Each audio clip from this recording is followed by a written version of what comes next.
Having said that, coming back to your question, it is completely disgraceful, unacceptable, and amounts to disrespect for the people of Kenya, the Constitution, the judiciary, and the offices that they hold, that the President of the Republic of Kenya and his deputy would stand on podiums on days on end and abuse, insult, and threaten the judiciary, particularly the Chief Justice and the court that rendered judgment that was not in his favor. The President committed two serious crimes in my view. One, a crime against statecraft. A president of a republic does not behave the way the President of the Republic of Kenya did. You don't appear in public drunk, visibly drunk, slurring, moving from side to side, incoherently attacking the Chief Justice in person and the entire court because you disagree with the decision.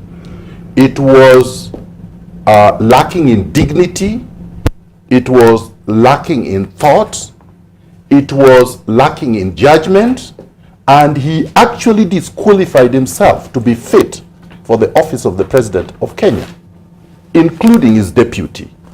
Now, the second thing I would like to say is that the President and his deputy acted in violation of the Constitution, and I will later go to several provisions of the Constitution that the President and his deputy violated.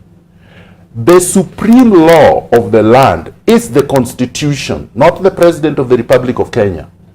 That is the supreme law. Supremacy vests in the Constitution, not in the executive. Now, sovereignty vests in the people, and it can only be exercised by the executive on behalf of the people. They hold their offices in trust for the people. He has no power at all to order the judiciary to do anything.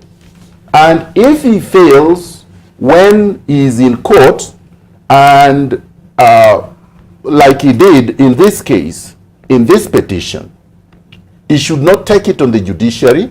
He has no power to disband anybody.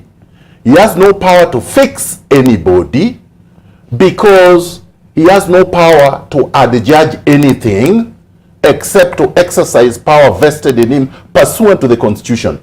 As of now, this president is an acting president. He is not a legitimately elected president. So we must be very clear about that. And even if he was to be re-elected, assuming that these elections took place, and he's working very hard not to be re-elected, because threatening the judiciary is not actually how you get re-elected. So he's working very hard, and I'm happy that he's working very hard not to be re-elected, because from what he has demonstrated, he's not fit. So assuming he's re-elected, assuming there is a magic and this man is re-elected, who is going to swear him in? Good question. The Chief Justice. Let's leave it at that.